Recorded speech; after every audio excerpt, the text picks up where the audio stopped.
बेसहारा करुणा अपना सारा दुख भूल कर काम में व्यस्त हो जाती है। धीरे धीरे वह उस हॉस्पिटल का पूरा संचालन अपने हाथ में लेती है। करुणा को पूरे दिन 1 मिनट की भी फुर्सत नहीं मिलती थी, फिर भी वह समय निकाल कर एक बार हॉस्पिटल के सभी मरीजों से उनकी सेहत के बारे में पूछने जाती थी। उनका बहुत अच्छे से ध्यान रखती है।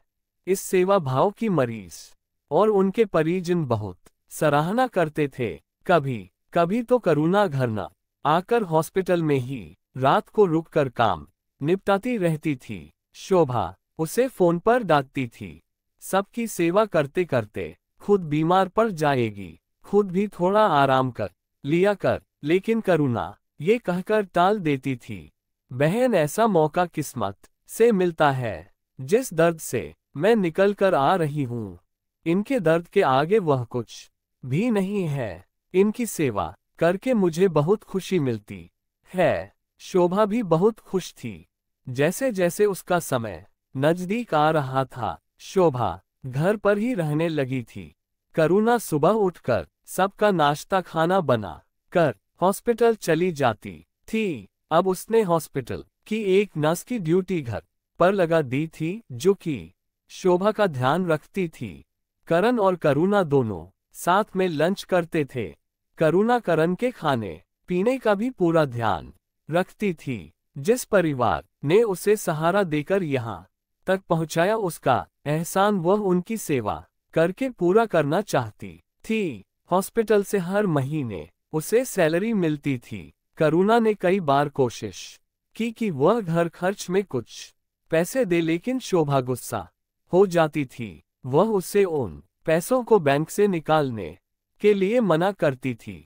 जहां तक कि उसने बैंक में लॉकर लेकर करुणा के जेवर भी उसमें रखवा दिए थे। करुणा की जिंदगी का मकसद अब सिर्फ मरीजों की सेवा करना रह गया था। एक दिन करुणा हॉस्पिटल में रजिस्टर चेक कर रही थी, तभी उसने देखा कि पिछले महीने से हमारे हॉस्पिटल में खर्च ज्यादा हो रहा है।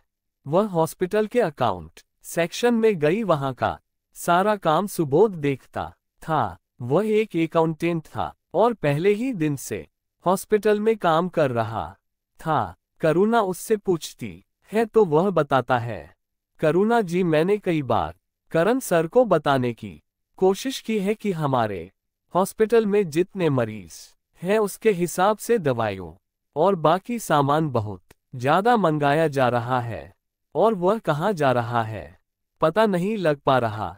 करुणा ने कहा, इसका मतलब कोई इस सामान को बेच रहा है।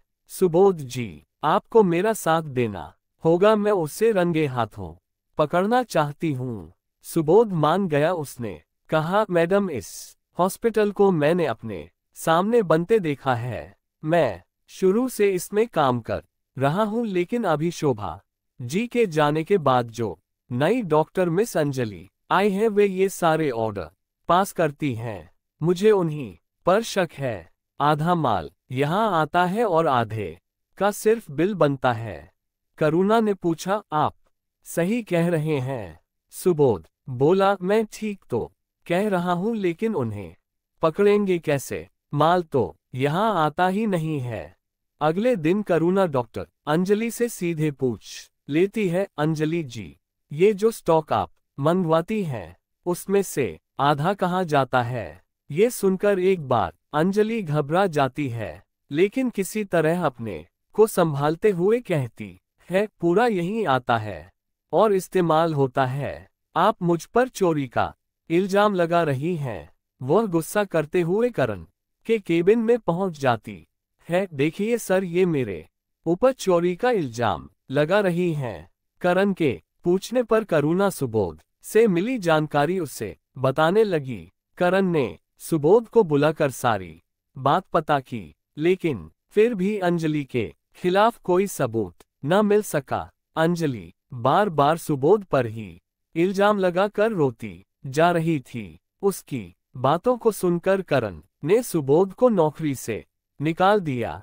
करुणा ने करण को समझाने की बहुत कोशिश की, लेकिन उसने एक ना सुनी। इस बात से करुणा बहुत दुखी हो गई। उसने बाहर जाकर सुबोध से बात की। सुबोध जी, मुझे माफ कर दीजिए, मुझे पहले सबूत ढूंढकर इल्जाम लगाना चाहिए था। मेरे कारण आपकी नौकरी चली गई। सुबोध बोला, अरे आप क्यों परेशान हो रही हैं, मुझे तो कहीं भी काम मिल जाएगा। रही बात इस नौकरी की तो ये सब उस अंजलि की चाल है।